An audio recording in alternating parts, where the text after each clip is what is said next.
Hi hello అందరికీ నమస్తే. Welcome back to my channel Vemulavari Vantillu. అందరూ ఎలా ఉన్నారు ఫ్రెండ్స్? బాగున్నారా?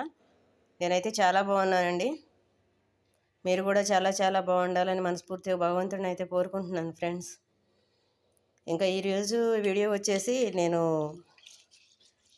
ఒక టిఫిన్ ఐటెం అయితే చేస్తున్నాను ఫ్రెండ్స్. పిల్లలకి లంచ్ బాక్స్లోకి స్కూల్స్ స్టార్ట్ అయ్యాయి కదా, బాక్సుల్లోకి డైలీ టిఫిన్లో చట్నీ అంటే వాళ్ళు రోజు ఒకేలా దీన్ని బోర్ కొడుతుందని చెప్పేసి ఈరోజు కొంచెం డిఫరెంట్గా నేను దీన్ని కొంచెం ఓల్డ్ పద్ధతిలో వెనకటి స్టైల్లో, అంటే మనకు పల్లీలు పుట్నాలు చట్నీలు చేసుకొని తినే అలవాట్లు లేని రోజుల్లో బాగా ఫేమస్గా ఉన్న వంటేనండి. నార్మల్గా కొత్త ఏం కాదు, కాకపోతే చట్నీలు లేని రోజుల్లో ఇలాగైతే చేసుకొని తినేవాళ్ళు కాబట్టి నేను అదైతే ఈరోజు మెత్తటి అట్లు, దీనిలోకి పానకం కాంబినేషన్ అండి, పానకంతో అట్లు ఇదైతే ప్రిపేర్ చేస్తున్నాను.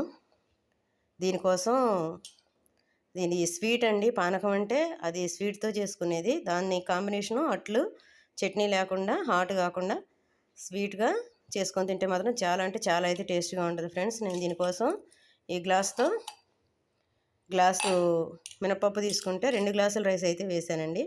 నార్మల్గా కొంతమంది 3 గ్లాసులు, కొంతమంది 4 గ్లాసులు వేసుకుంటారు, కానీ దీనికి కొంచెం మెత్తగా ఉండాలండి అట్లు. గ్లాస్కి గ్లాస్ కూడా వేసుకోవచ్చు, గ్లాస్ పప్పుకి గ్లాసు బియ్యం కూడా వేసుకోవచ్చు. కానీ మరీ అసలు జిగురు అనేది లేకపోతే అట్టు రావడం కష్టంగా ఉంటుంది కదా, అందుకని చెప్పేసి నేను ఒక గ్లాసు మినపగుళ్ళు తీసుకుంటే 2 గ్లాసులు పప్పు అయితే బియ్యం అయితే తీసుకున్నాను. వీటిని 6 గంటల పాటు ఉదయం నుంచి ఇప్పటి వరకు అయితే నానబెట్టి ఇప్పుడు దీన్ని అయితే పిండి పట్టుకుంటున్నామండి. పిండి పట్టుకొని ఇది ఓవర్ నైట్ అయితే పొలవాలి. ఇంకా ఉదయం ఇది దోశ వేసుకునే ముందు దోశలోకి పానకం కాంబినేషన్ అండి. ఈ కాంబినేషన్ మాత్రం ఎక్సలెంట్గా ఉంటుంది ఫ్రెండ్స్. పిల్లలైనా పెద్దవాళ్ళైనా దరిదాపు అందరికీ తెలిసిన కాంబినేషన్ ఇది. కాకపోతే ఇప్పుడు చాలా తక్కువగా చేసుకొని తింటున్నారు. నార్మల్గా కొంతమంది పాయసం, పరమాన్నం అటువంటివి వండుకున్నప్పుడు కూడా ఇట్లా అట్లుగానే పోసుకుంటే మనం అట్లలోకి దోశల్లోకి స్వీట్ నంచుకొని, గారెల్లోకి స్వీట్తో నంచుకొని తినే అలవాటు అయితే చాలామందికి ఉంటుందండి. పర్టికులర్గా నాకైతే ఉంది అలవాటు, నేనైతే అట్లా తింటాను. కొంతమంది టీలో కారపూస పోసుకొని తింటారు, ఆ రకంగా అట్లా స్వీట్లు ఒక్కొక్కళ్ళకి ఒక్కొక్క డిఫరెంట్ టేస్ట్లు అయితే ఉంటాయి కదా. ఇది కూడా అలాగేనండి. ఈ అట్లలోకి దోశ ఇది నాన్ స్టిక్ ప్యాన్ మీద వేసినా సరే దీనికి 2 వైపులా ఆయిల్ వేసి అయితే వేసుకోవాలి. దీనిలోకి పానకం కాంబినేషను ఎక్సలెంట్గా ఉంటుందండి. ఇది ఈరోజు నేను ఇదైతే చేస్తున్నాను. ఇప్పుడు పప్పు అయితే నానిపోయింది ఫ్రెండ్స్. దీన్ని పిండి పట్టుకొని ఉంచుకొని మనం రేపు మార్నింగ్ అయితే ఇది టిఫిన్ అయితే వేసుకోవాలి. దీన్ని ఇప్పుడు పప్పు అయితే పట్టేసుకుంటున్నానండి పిండి. దీన్ని బాగా మెత్తగా స్మూత్గా అయితే మాత్రం ఫైన్గా పట్టుకోవాలండి. బరక అస్సలు ఉండకూడదు, చాలా మెత్తగా పట్టాలి. నేనైతే పిండి అయితే పట్టేస్తున్నాను. ఓకే ఫ్రెండ్స్, మన పిండి అయితే నలిగిపోయిందండి. నేను మెత్తగా పిండి అయితే రుబ్బుకున్నాను. చూడండి ఎంత మెత్తగా, ఇట్లా సాఫ్ట్గా అయితే రుబ్బుకోవాలి మనం. ఇప్పుడు దీన్ని మూత పెట్టేసుకొని ఓవర్ నైట్ అయితే ఇట్లా ఉంచుకుందామండి. రేపు మార్నింగ్ నేను అట్లు వేసి పానకం చేసి అయితే చూపిస్తాను. ఓకే ఫ్రెండ్స్, మనకు ఇప్పుడు పిండి అయితే రుబ్బేసుకున్నాం కదండి. ఓవర్ నైట్ రాత్రి చాలా మెత్తగా అయితే నలిగిపోయింది చూడండి. ఇప్పుడు ఇందులో మనకు దోశకు సరిపడా పిండిలో సాల్ట్ అయితే వేసుకుందాము.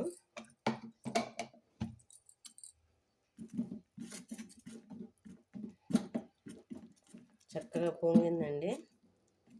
ఇలా పొంగాలి, మెత్తగా ఉండాలన్నమాట పిండి. అప్పుడే మనకు అట్లు కూడా మెత్తగా దూదుల్లా ఉంటాయి. ఇప్పుడు ఈ పిండిని పక్కన పెట్టేసుకొని మనం ఫస్ట్ పానకం అయితే చేసుకుందామండి. దీనికోసం నేను ఒక గిన్నె తీసుకొని స్టవ్ వెలిగించి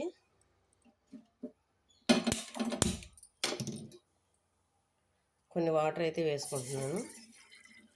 ఒక టీ గ్లాస్ సుమారు వాటర్ అయితే వేసానండి.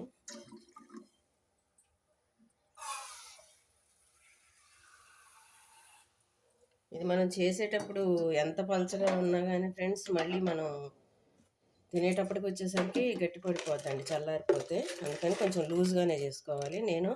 మనం ఎంత పిండి తీసుకుంటామో అంతే బెల్లం వేసుకోవాలండి. నేనైతే ఒక 2 స్పూన్లు పిండి తీసుకుంటున్నాను, అందుకని 2 స్పూన్లు బెల్లం అయితే వేసుకున్నాను.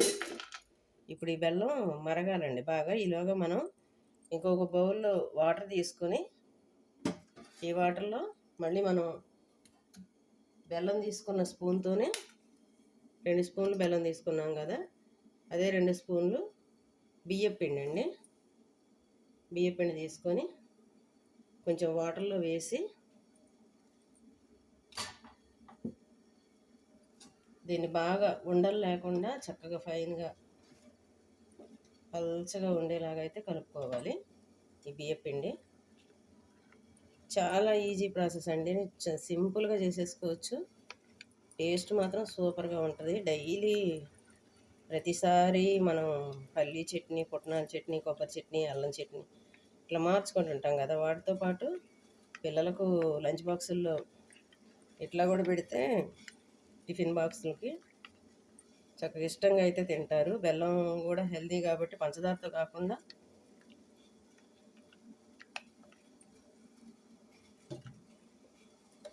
మనకి ఇది పాకం లాంటిది ఏమీ రావాల్సిన అవసరం లేదు. జస్ట్ కొంచెం ఆ బెల్లం కరిగితే చాలండి. ఇప్పుడు కొద్దిగా సాల్ట్ వేసుకుంటున్నాను. స్వీట్ ఐటెంలో దేనిలోనైనా కొంచెం సాల్ట్ వేసుకుంటే టేస్ట్ మాత్రం కొంచెం డిఫరెంట్గా ఉంటుంది, బాగుంటుంది.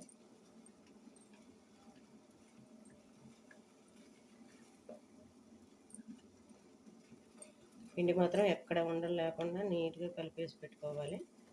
మనకు ఆల్మోస్ట్ బెల్లం కూడా కరిగిపోయినట్టే.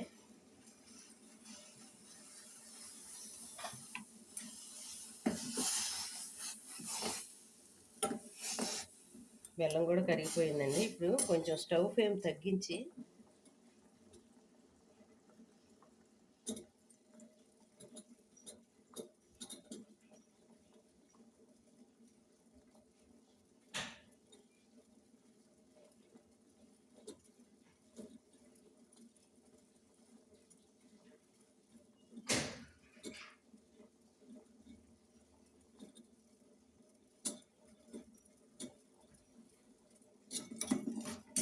ఇప్పుడు మనం కరగబెట్టుకున్న పిండి కొంచెం కొంచెంగా ఇందులో వేసుకుంటూ దీన్ని కలుపుకోవాలి.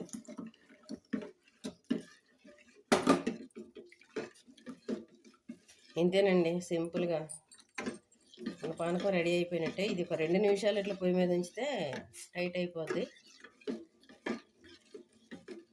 కొద్దిసేపు ఉడకనివ్వాలి. ఇందులో ఇంకా మనం వేసేది ఏమీ లేదు. ఇది పక్కన పెట్టేసుకొని అట్లు వేసేసుకోవడమే. మీకు ఇప్పుడు చూడడానికి పలచగా కనిపిస్తుంది, కానీ ఇది కొద్దిగా చల్లారింది అంటే టైట్గా అయిపోద్దండి.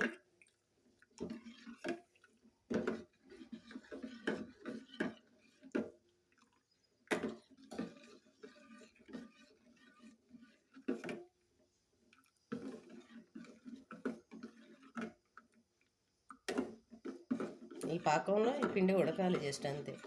పిండికి బెల్లానికి కరెక్ట్ క్వాంటిటీ వేసుకుంటే టేస్ట్ మాత్రం చక్కగా సరిపోని ఉంటుందండి. స్వీటు తక్కువ తింటాం, స్వీట్ ఎక్కువ అవసరం లేదు అనుకునే వాళ్ళు తగ్గించుకోవచ్చు, ఇంకా కొద్దిగా ఎక్కువ తింటాం అనుకునే వాళ్ళు పెంచుకోవచ్చు. కరెక్ట్ దానికి సరిపడా క్వాంటిటీ అయితే కప్పు బెల్లానికి కప్పు పిండి, అది మనకు ఈక్వల్గా ఉంటుంది అనమాట.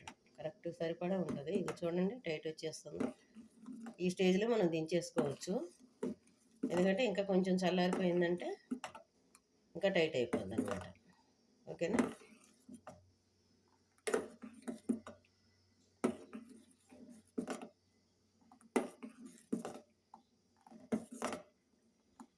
చూడండి, నేను మీకు లైవ్లోనే చూపిస్తున్నాను, కెమెరా ఆపను కూడా ఆపలేదు. ఇంకెట్లా దీన్ని దించేసుకుందాం, ఇంకా సరిపోద్ది.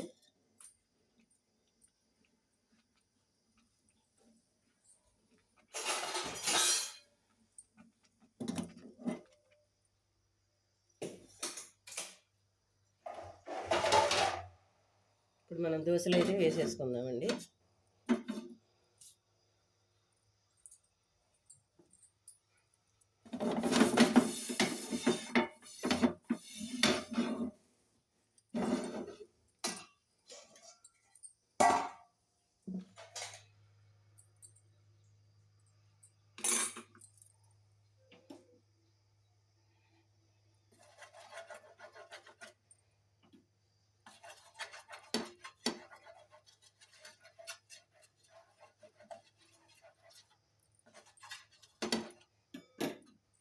పెనానికి నూనె రాసుకొని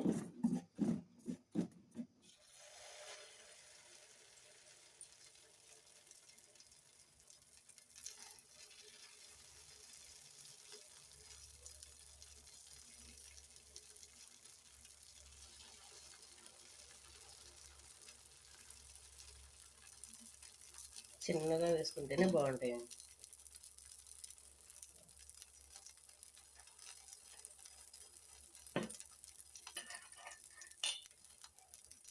దీని మీద మూత పెట్టుకుందామండి.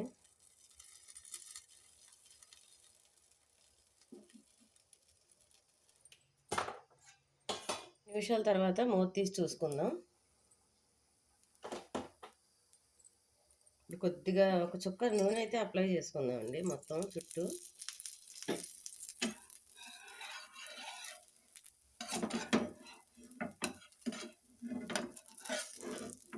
ఇంకా కొంచెం కలర్ అయితే రావాలి. చూడండి, మనం మూత పెట్టుకోవడం వల్ల ఇట్లా పిండి పులిసింది కదా, మూత పెట్టుకోవడం వల్ల ఇట్లా బబుల్స్గా వచ్చి రంధ్రాలు అయితే పడతాయండి. ఇట్లా పడితేనే ఈ అట్లు అయితే బాగుంటాయి.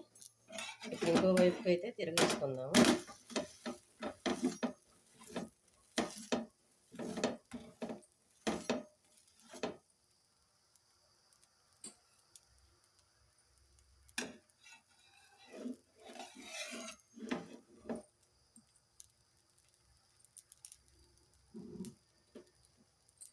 ఇది కొంచెం టైం పెట్టినా కానీ సిమ్లో చేసుకుంటేనే బాగుంటుంది ఫ్రెండ్స్. హైలో పెట్టే కంటే, హైలో కన్నా సిమ్లో అయితేనే మాడకుండా నీట్గా అయితే వస్తాయండి.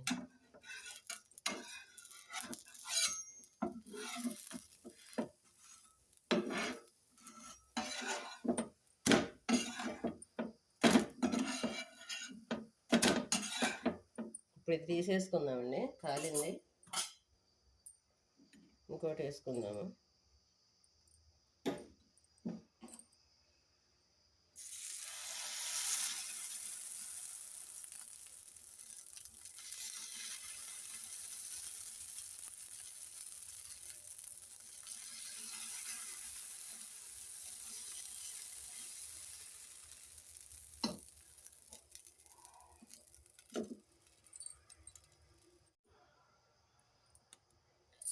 ఓకే ఫ్రెండ్స్, ఇది కూడా ఎంతవరకు అయిందో చూద్దాము.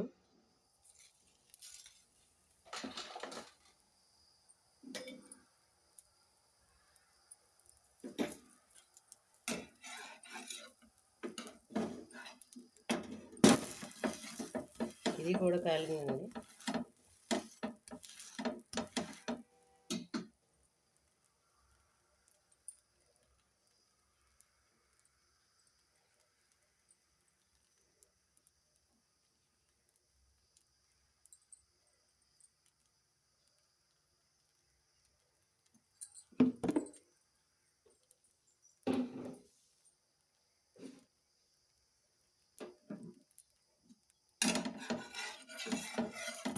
ఓకే ఫ్రెండ్స్, ఇది కూడా రెండో వైపు కూడా కాలిందండి. దీన్ని కూడా తీసేసుకుందాము.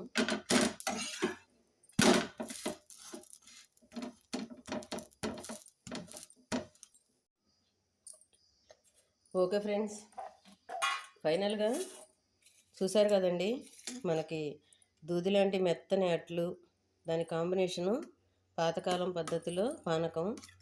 ఈ రెండిటి కాంబినేషన్ అయితే మాత్రం ఎక్సలెంట్గా ఉంటుంది ఫ్రెండ్స్. టేస్ట్ ఒక్కసారి అయితే చేసుకొని రుచి చూడండి. నేను ఎలా చేశానో మీరు చూశారు కదా. పిండి కూడా సేమ్ అదే పద్ధతిలో పట్టుకోవాలండి. 1:2 అనమాట. గ్లాస్ పప్పుకి 2 గ్లాసులు బియ్యంతో. ఇది ఏ కప్పుతో పిండి తీసుకుంటే అదే కప్పు కొలతతో బెల్లం తీసుకోవాలి. టేస్ట్ మాత్రం సూపర్ డూపర్గా ఉంటుంది ఫ్రెండ్స్. ఒకసారి అయితే పిల్లలకు బాక్సుల్లో పెట్టడానికి అయితే ట్రై చేసి చూడండి. మీరు పెద్దవాళ్ళు కూడా, తెలియని వాళ్ళు అయితే చాలా ఇష్టపడతారు. మీరు కూడా చేసుకొని తిని ఎంజాయ్ చేయండి ఫ్రెండ్స్. ఓకేనా? మీలో ఎవరైనా ఈరోజే ఫస్ట్ టైం నా వీడియో చూస్తుంటే నా వీడియోకి అయితే ఒక లైక్ ఇవ్వండి ఫ్రెండ్స్. నా వీడియోని షేర్ చేయండి. నా ఛానల్ని సబ్స్క్రైబ్ అయితే చేసుకోండి ప్లీజ్. నా వీడియో మీకు నచ్చిందని అనుకుంటానండి. మరో మంచి వీడియోతో మళ్ళీ మీ ముందుకు వస్తాను. మీ జ్యోతి వేముల.